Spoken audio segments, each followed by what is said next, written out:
Hello friends, in the name of Jesus, I welcome you all to yet another episode of the Catechism. So in today's episode, we shall look back into history or know more about the First Vatican Council. To know the history is to know more about the Catholic Church. We all have heard about the Second Vatican Council, but it is really hard to imagine this council without its predecessor, the First Vatican Council, which was held in 1870 to 71. To summarize, these two councils were held at St. Peter's Basilica, and it was sought to confront the modern world by emphasizing the importance of faith and the authority of the Catholic Church and that of the authority of the Pope. Looking back into the First Vatican Council can help us to understand the dynamic relationship between the Church and the modern world more clearly.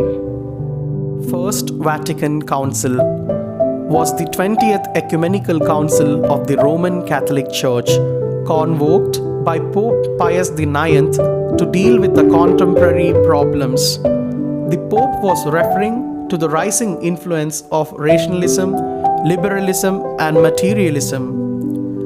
This council was chiefly remembered for its declaration of papal infallibility.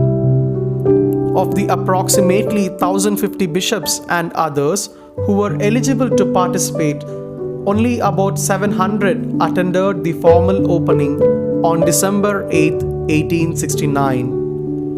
The council, which was never formally dissolved, promulgated two doctrinal constitutions: Dei Filius, a greatly shortened version of the schema on Catholic Church, which deals with faith, reason, and their interrelations, and Pastor Aeternus, which deals with the authority of the Pope.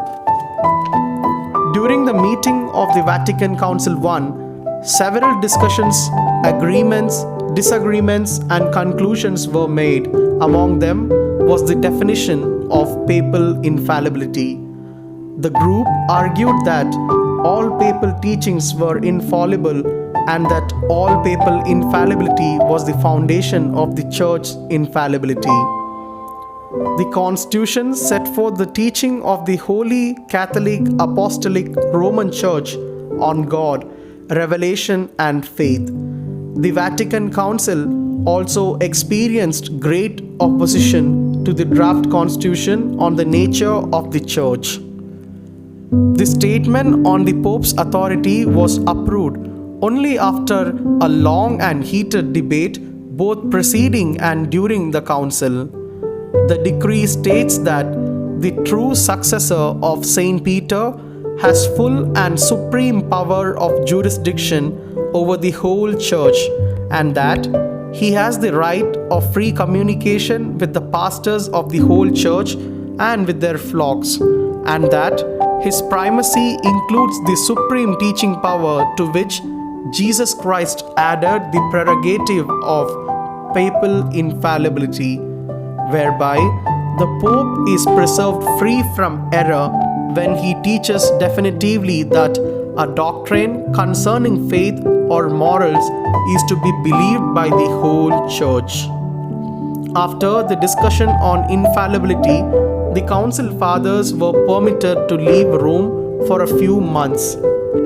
Thereafter, more discussion of the rest of the document on the nature of the Church was to be done after the bishops returned from a summer break. However, it was during this period that the Franco-Prussian War broke out. Emperor Napoleon III was captured, and France was no longer in a position to protect the rule of Pope in Rome.